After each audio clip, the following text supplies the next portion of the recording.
la différenciation à partir des cellules souches? Alors, la rétine, en tout cas les cellules pigmentées, je ne vais pas dire que c'est facile, mais un petit peu quand même. C'est-à-dire que le cerveau, dans le développement embryonnaire, le cerveau, c'est un des premiers organes qui va se mettre en place. Donc on sait que par défaut, quand on enlève finalement les constituants qui maintiennent ces cellules dans un état différencié, elles vont démarrer une différenciation un peu dans tous les types. Et en particulier vers le tissu qui va donner le cerveau, qui est l'ectoderme. Et donc, l'avantage que là on a avec ces cellules, c'est comme elles sont pigmentées, on les voit apparaître. Donc on va pouvoir les sélectionner. Après, on a aussi des molécules qui ont été identifiées comme permettant l'orientation vers un tissu ou vers un autre. Et donc on va rajouter dans notre milieu de culture ces molécules qui vont soit guider dans un sens et bloquer tout le reste, ou inversement. Donc on a la connaissance de certaines molécules, alors notamment sur tout le travail de biologie du développement chez la souris, enfin chez le mammifère ou d'autres organismes modèles, et on adapte, et soit ça marche, soit ça marche pas, mais on a comme ça des petites molécules que l'on peut utiliser.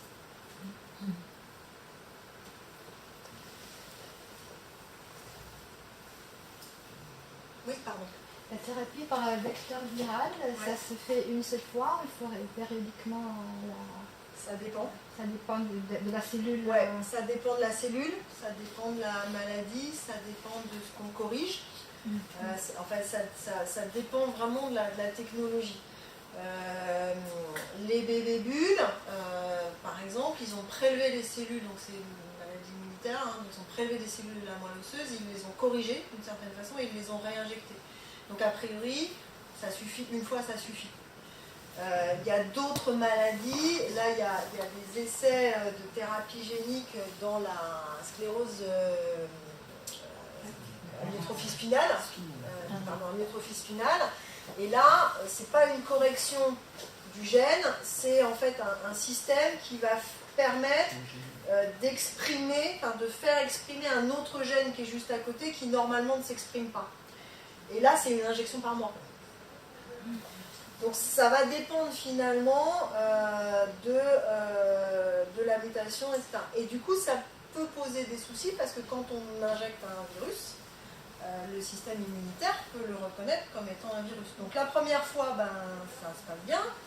Et si on y revient, on peut induire un phénomène de réponse immunitaire. Donc là aussi, en fonction de s'il faut y revenir, il faut aussi gérer ce problème-là. Je dirais que la grande majorité de thérapies géniques, l'idée c'est quand même de n'intervenir qu'une seule fois. Mais ça dépend de la dose, on ne sait pas si on va toucher toutes les cellules, etc. C'est une réponse qui n'est pas une réponse. Est-ce qu'il y a un groupe de maladies en particulier qui est visé par ces traitements, qui marche peut-être un peu mieux? Non, c'est vraiment toutes les cellules. Alors, je ne connais pas forcément toutes les thérapies géniques, mais il y a des thérapies géniques pour les maladies du sang, il y a des thérapies géniques pour les maladies du muscle. Alors, le muscle, c'est un peu compliqué parce que le muscle, c'est une grosse surface à traiter. Donc, après, c'est un peu. Il y a des thérapies géniques pour la rétine, pour des maladies du foie, des maladies métaboliques qui sont en train d'essayer. Crigler-Nagar, par exemple, qui est en test. Donc non, il n'y a pas forcément de niche. Est-ce que la maladie de Friedreich vous dit quelque chose? Oui, l'ataxie. Ouais.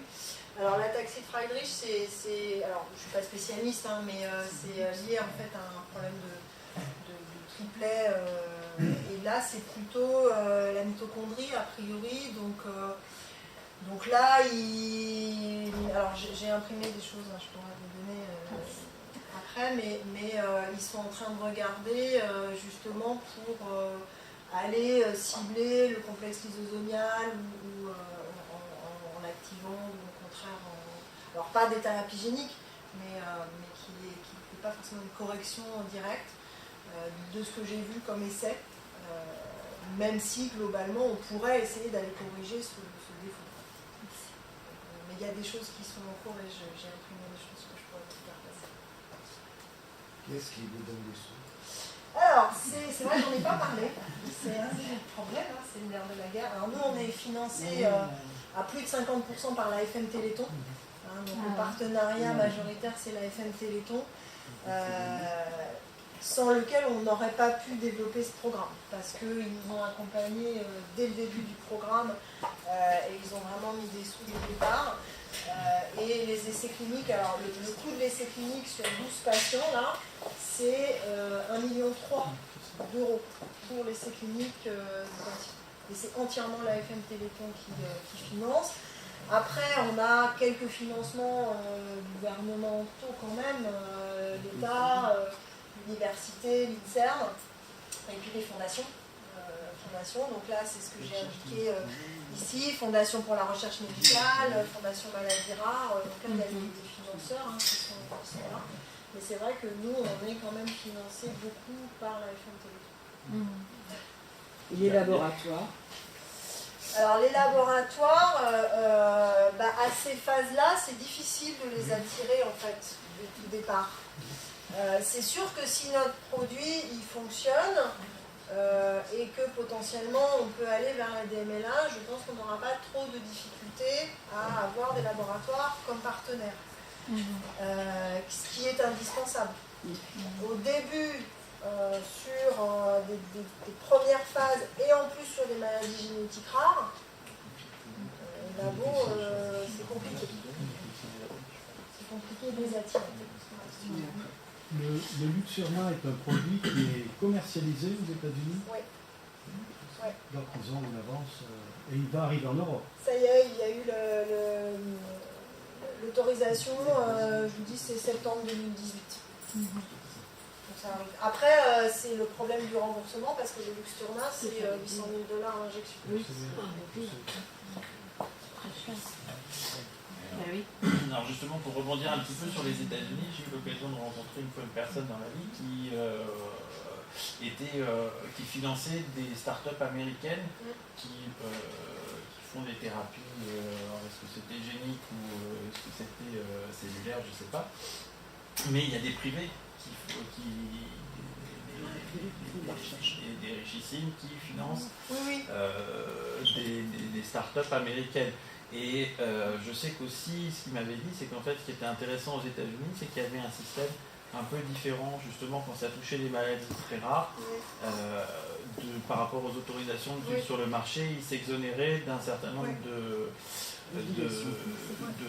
on a la même chose. phases. Il y a ça en France aussi. On a la même chose, c'est-à-dire qu'on a effectivement la possibilité d'aller plus vite avec les maladies rares, parce qu'évidemment il y a moins de patients, donc on ne peut pas faire forcément toutes les phases. Pour le produit, là, qui d'ailleurs pour la SMA, qui est en cours d'essai, ils ont eu cette dérogation-là de pouvoir le donner en fait aux enfants avant sa commercialisation, parce que c'est une maladie rare. Donc il y a ce schéma-là en Europe et en France. Après, il y a des boîtes qui s'intéressent. Nous, on a été abordés par des boîtes qui nous proposent d'aider un peu, mais vraiment pour financer un essai, il faut qu'on fasse nos preuves avant. Après, le modèle, c'est aussi de monter sa boîte. Donc l'Institut de la Vision, ils font beaucoup ça, c'est-à-dire qu'ils montent des boîtes pour pouvoir faire des appels de financement et lever des fonds et pouvoir financer. Nous, je dirais que comme on a, entre guillemets, la chance d'avoir la FM Téléthon derrière nous, derrière cet essai-là, on n'a pas eu besoin de faire ça. Mais c'est un modèle, effectivement, qui commence à se développer aussi en Europe et en France. Mais là, on n'est pas dans une maladie rare, génétique rare. Pour la DMLA, là, vous avez un marché potentiel. Pour la DMLA, oui. Avec le vieillissement de la population. Pour la DMLA, oui, mais on voulait, nous, justement, que notre premier essai soit chez des patients en rétinite pigmentaire. Parce que sinon, ils sont oubliés. Enfin, je veux dire, donc c'est aussi, on voulait faire l'appel avec, vraiment en ciblant ces personnes-là qui sont en demande énorme et qui n'ont pas grand-chose. Alors, il y a un petit truc qui me chiffonne, c'est qu'effectivement, bon, après, c'est le fonctionnement du système. Donc, en fait, il y a des dons qui vont du public qui vont à la FM Téléthon, qui financent des recherches, et après, comment les labos rétrocèdent une partie à la recherche, et comment ça se finance après derrière?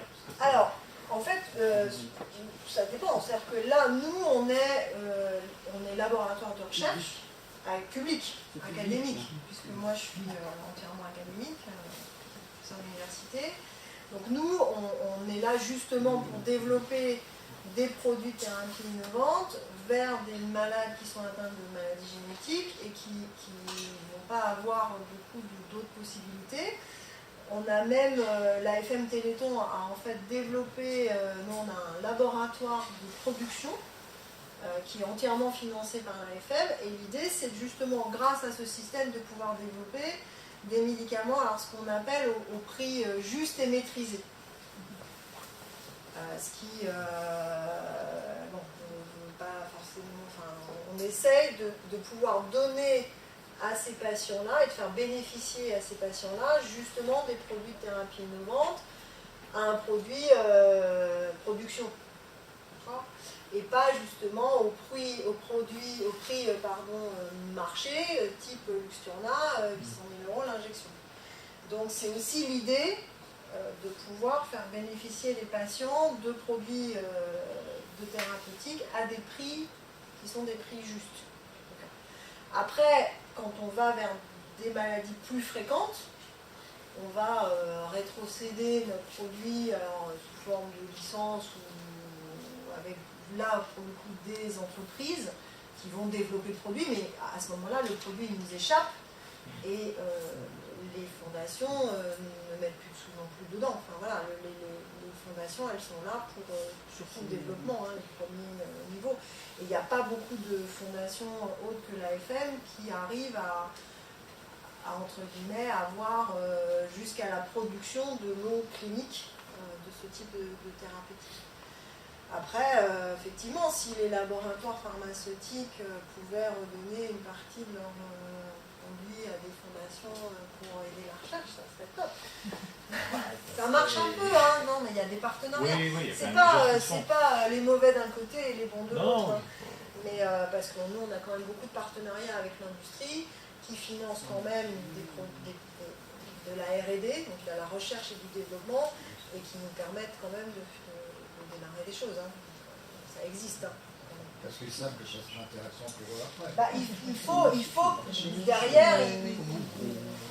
Voilà. Après, l'industrie pharmaceutique, elle va prendre certains risques jusqu'à un certain niveau, mais parce que voilà, enfin, je veux dire, les fondations malades ou patients, eux, ils vont prendre plus de risques peut-être aussi. Parce que la recherche, malheureusement, il y a un moment donné, on a une idée de développement de quelque chose, il faut démontrer qu'on a raison. Nous, on a été financé par l'Agence nationale de la recherche, la 4e fois où on avait déposé finalement notre demande, où en gros on avait réussi à tout faire et ils nous ont financé ce qu'on avait déjà fait. Et parce qu'il fallait démontrer que tout était super carré, que ça marchait, etc. Et que le risque qu'ils vont prendre n'est pas le même qu'une association de patients, par exemple, qui est un peu à l'affût de tout. Quoi. Donc, oui, c'est le jeu. Hein. C'est comme ça. Mais voilà, il y a des grands labos pharmaceutiques qui financent de la recherche. Oui. Aussi, ça existe. Oui, ça suffit. Non, tout à fait. Non, bien sûr. En ophtalmo, vous avez PA? En ophtalmo, oui. PA, c'est pas mal. Oui, il y en a, hein, même Sanofi, un petit peu. Voilà, ils ont racheté Fovea, donc oui, bon, il y a Pfizer en Grande-Bretagne. Après, il faut arriver, les associations avec les industriels, il faut arriver à avoir la bonne association. Mais ça marche, oui, ça marche. Mais c'est pas la majorité du financement de la recherche. C'est beaucoup sur les fondations, les fondations de patients. Hein.